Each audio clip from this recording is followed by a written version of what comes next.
All right, say with me if you got it. All right. Yeah. Got to follow instructions, but it's okay. We'll be good. We'll be good. What does someone need to become in order to be something greater? What does someone need to become in order to be something greater? If you know anything about me, you know that I'm an avid Texas football fan. And here we have Arch Manning. Arch Manning, he had to be a backup on our team for 2 years before he could become the starting QB going into this fall semester. Vegas has us as the #1 team to win it all, the national championship. Taylor Swift, she had to become a country artist and excel at being a country artist before she could become a global pop icon. Caleb Gordon, he had to release a no-name Christmas album that no one listened to before he could become Caleb Gordon with 2 million listeners per month, the top Christian rapper. No, there's a war. But what must we become in order to be mature disciples of Christ who multiply labors? If you're coming into today, maybe you're thinking about, okay, I've experienced this fellowship, I've experienced this growth, this power at Kaleo. I'm excited to go impact those back on my campus. But it's probably a little bit different.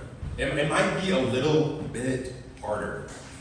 And I think that's true, but I believe that anyone can be a mature disciple of Christ who multiplies labors by becoming a faith leader. By becoming a faith leader.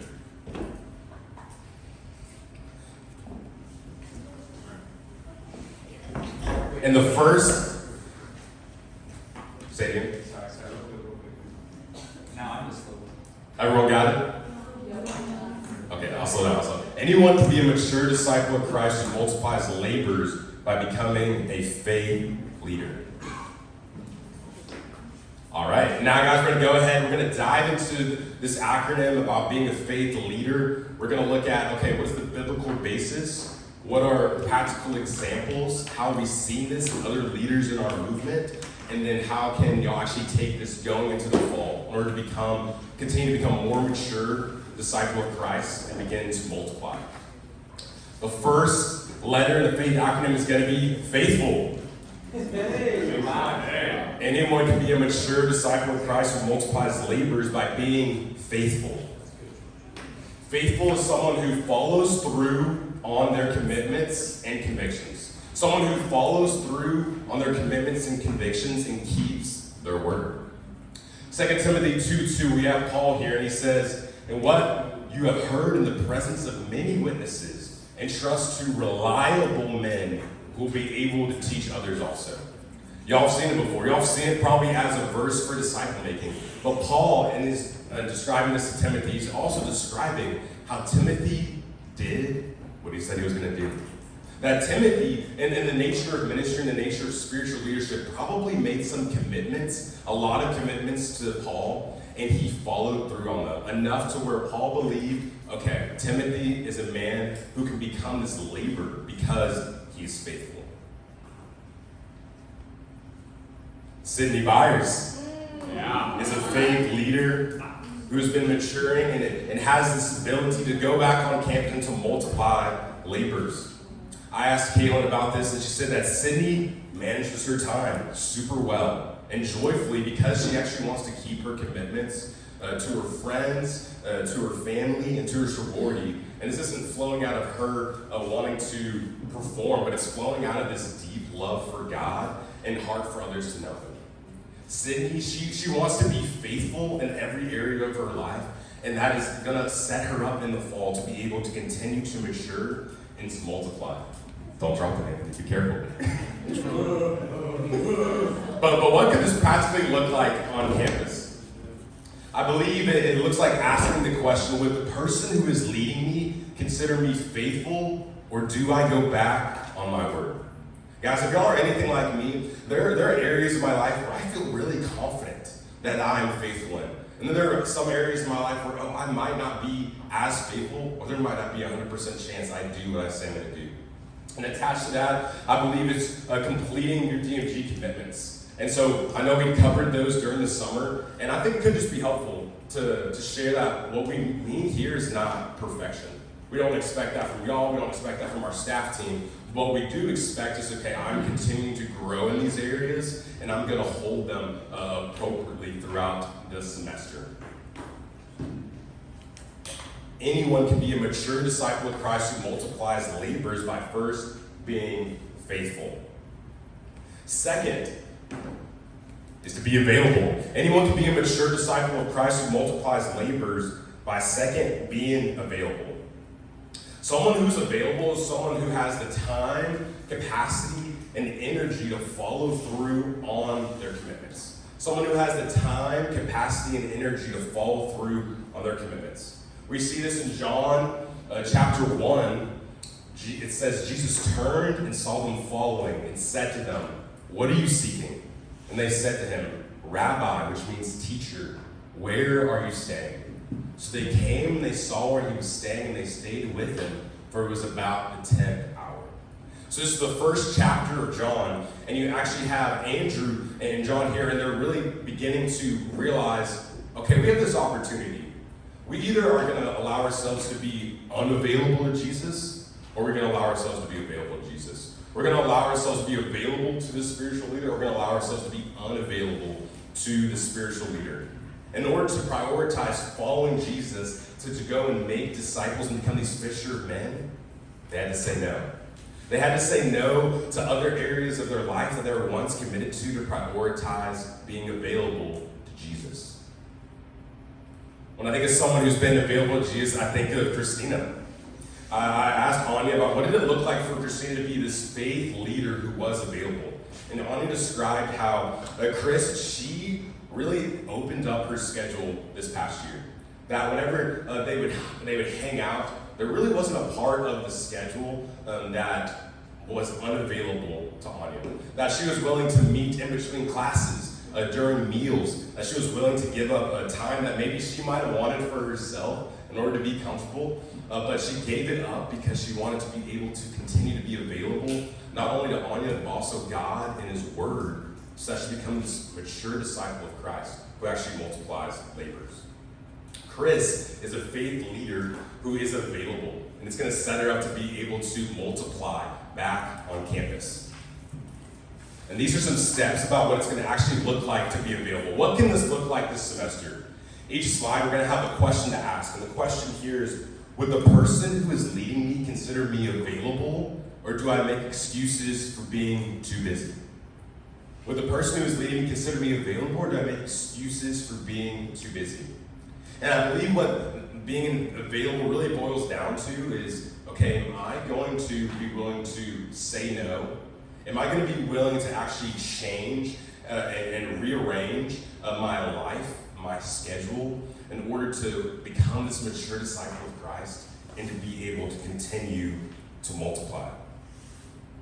Anyone can be a mature disciple of Christ who multiplies labors by being available. Everyone got that? All right. Oh, you said no? All right. Did not hear that. I'll take a couple moments, then we're going to keep running.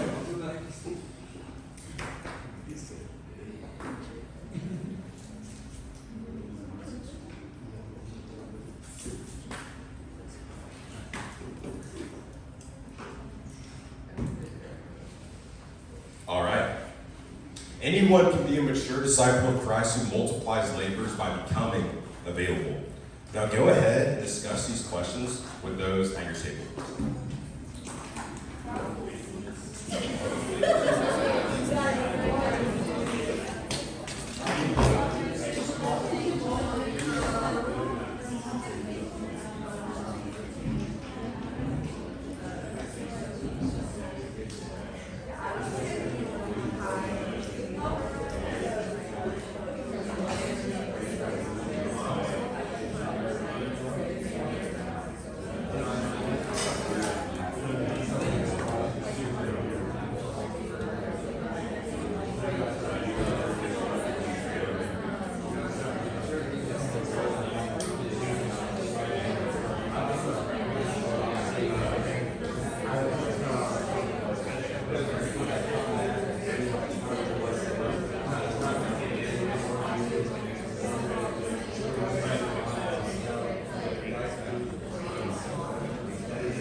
All right, guys.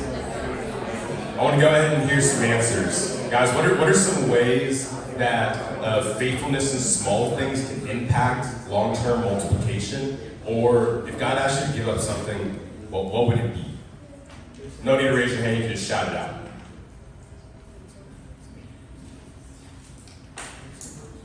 Wait, can you repeat the question?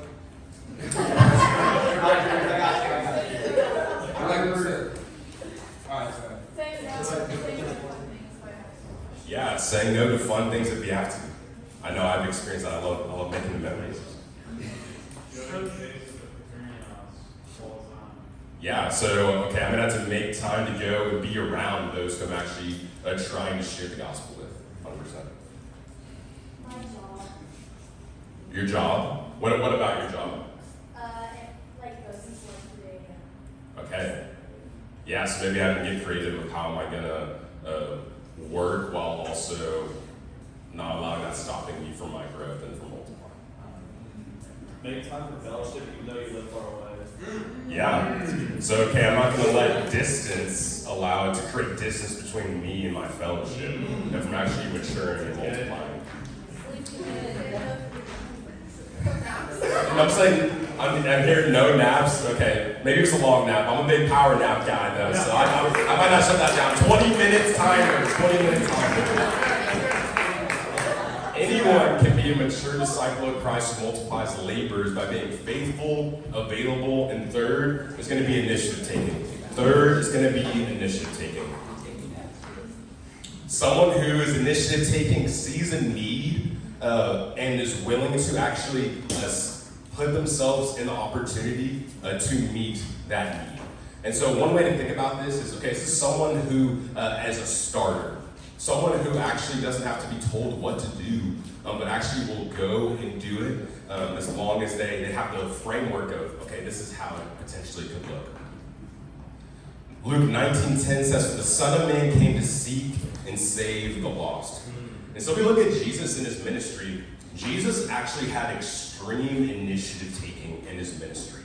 He was the one who was making everything start. He was leading his disciples. He was starting whenever they were praying, whenever they were healing, whenever they were going from place to place. He was planning and thinking about, okay, what is going to happen, and this is what we're going to do. Jesus didn't wait for us to go to him, but Jesus first went to us. and take initiative, of course, by dying on the cross, but also in our own leadership in our life through the Spirit. One person who is really embodied what it looks like to be initiative taking as a faith leader would be Noe. Yeah. Would be Noe. I missed that flow. That's the boat ride.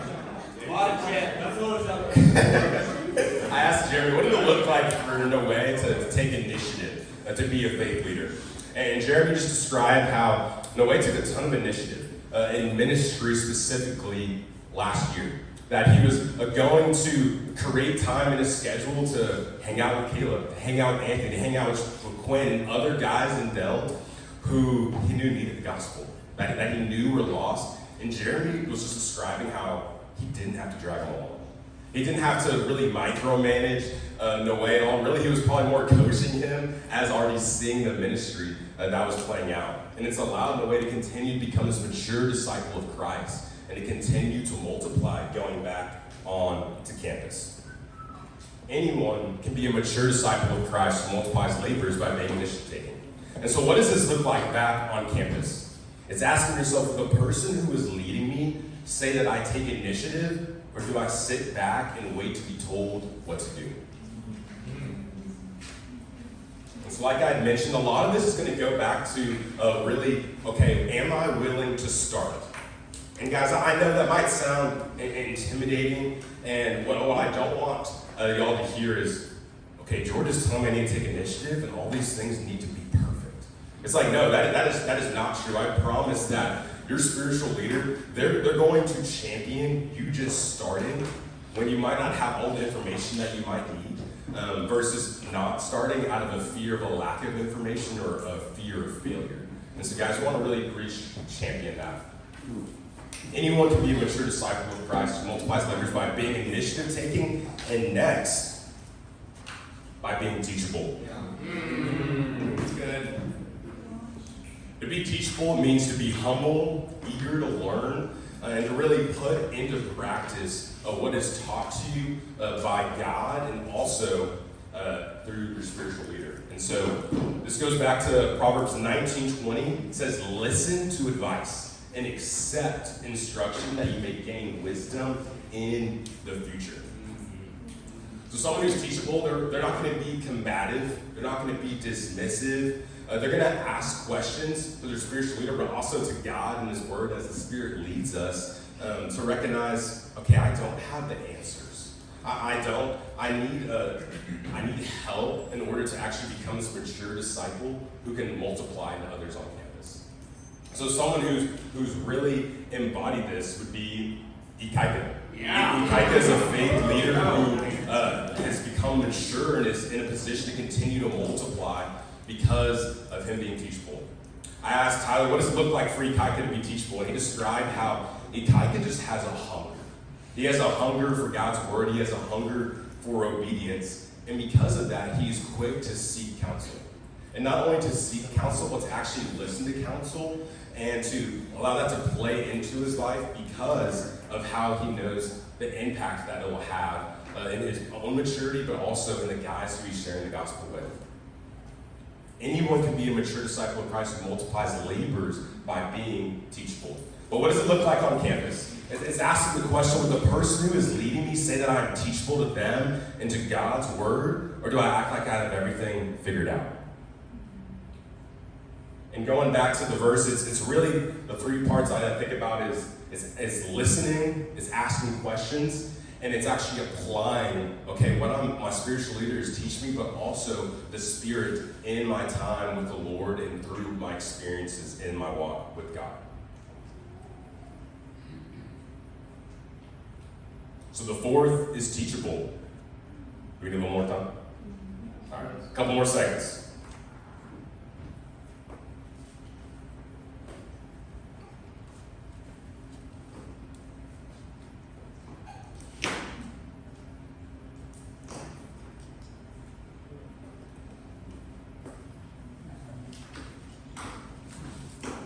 So faithful, available, initiative-taking, teachable. And now lastly, we have a heart for God and a heart for people. A heart for God and a heart for people. What this looks like is having genuine care and concern for what God cares about and others, which leads this leader to daily action and sacrifice. This genuine care and concern for others, which leads them to daily action and sacrifice. We see this Matthew 22, 37 through 40. And Jesus replied, "Love the Lord your God with all your heart, with all your soul, with all your mind. This is the first and greatest commandment. And the second is like it. Love your neighbor as yourself. All the law and the prophets hang on these two commandments." So we see how Jesus places an utmost priority on loving him, but also loving those around him.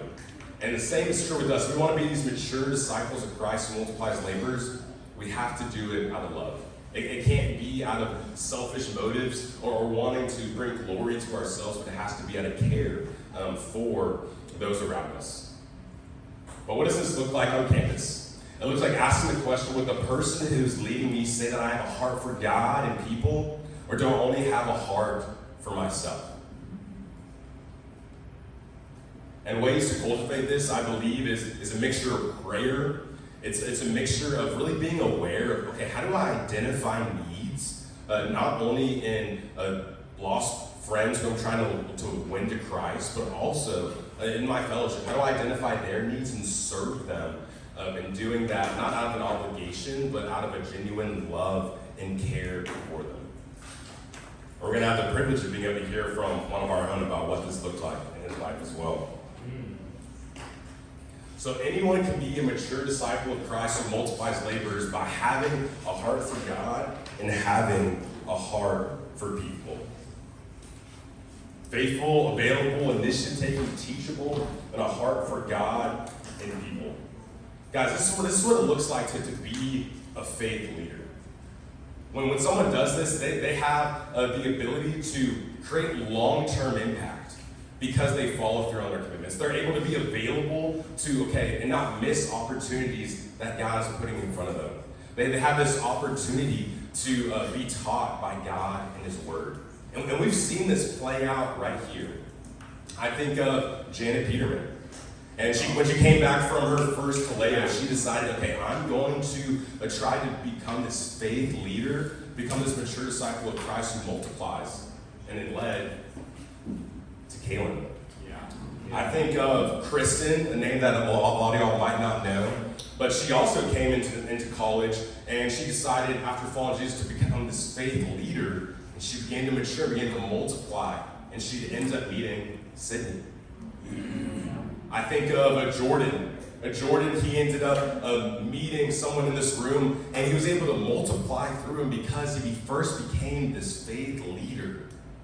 Our very own Jeremy Martins. Yeah. And guys, I look in this room, and I'm wondering who else is going to be in pics and some pictures in the future about multiplying through our lives. I think about, who in 80 Pi? Who in Pike? Who in Alpha Sig? I think of who on different dorms and teams on campus. Who are people that we could end up multiplying into because we decided first to become these faith leaders? Will you choose to become a faith leader? Guys, I believe this is an opportunity that God has for us each semester. There's not a point in time where we arrive. I'd argue that myself and our entire staff team, we still are growing in these areas. This doesn't stop. But guys, we want to be able to really do this together so that we can see and give this opportunity for God to move and for us to experience this communion that comes with maturing in our relationship with God. So go ahead and discuss these questions with those at your table.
All right, guys, go ahead and just take a picture real quick if you want to continue discussion later today. But guys, I want to go ahead and welcome up a man who has really grown in his heart for God and heart for people, and it's allowing him to become more mature to be able to multiply back on campus. Let's go ahead and welcome up Spencer.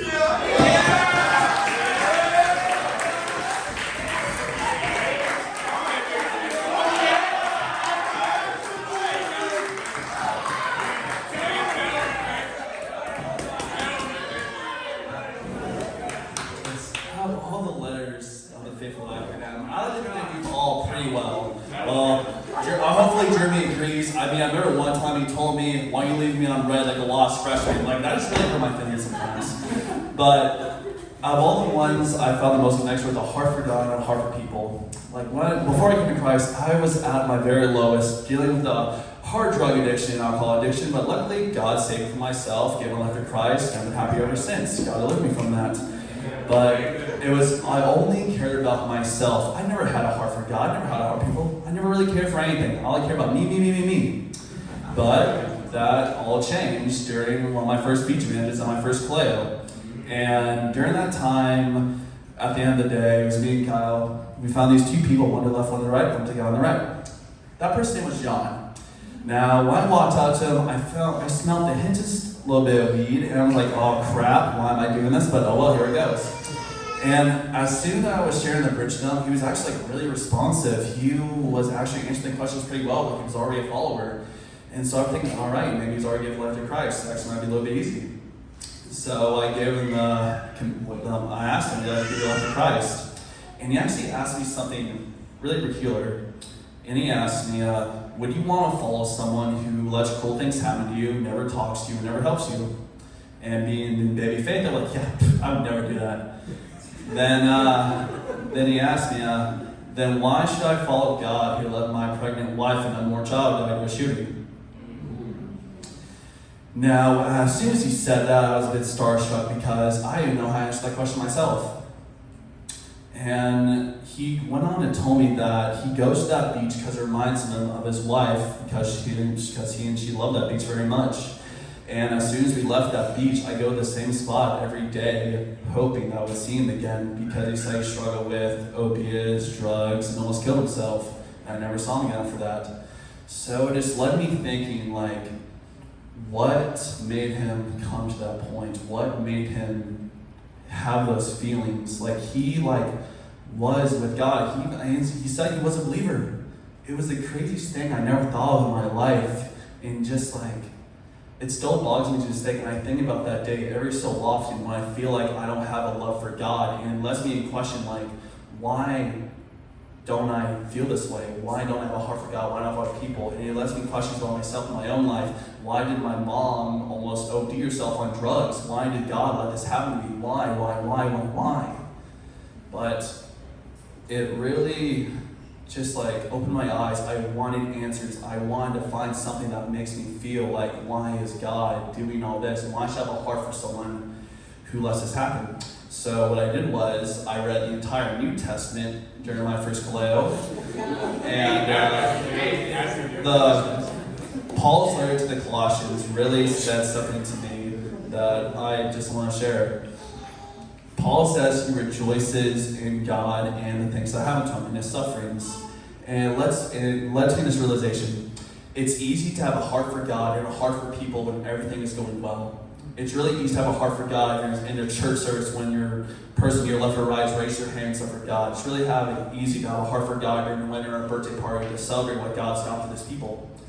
But is it really easy to have a heart for God when you need persecuted in your sorority and your fraternity?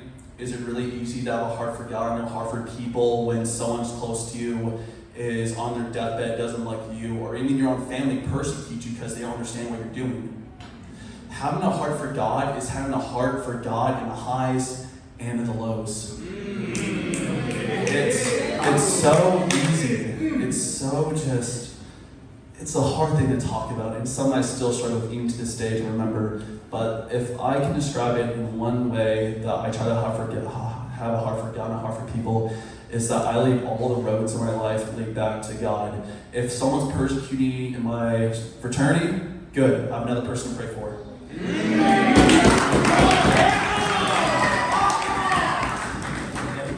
someone's close to me is going through a really hard time, if someone just went through a personal tragedy, good. Then that means chill out. Then I say that's a good thing because that person has the opportunity to come to God.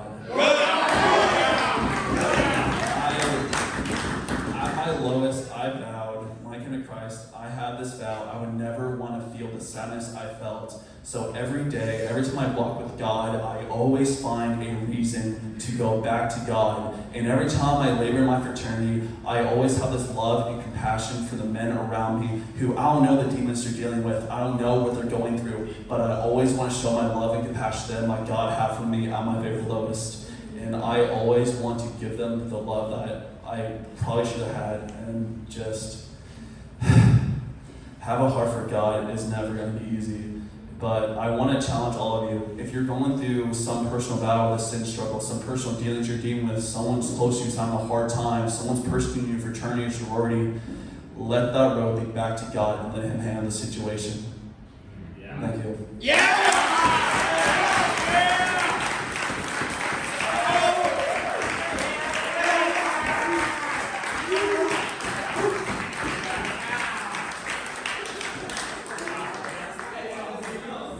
For those that didn't know, Spencer had actually only shared that story with 4 people ever.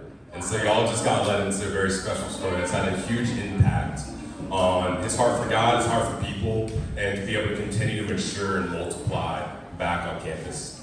Guys, that's it. So we're going to go ahead, we're going to take a 5-minute break, and then we'll be back here.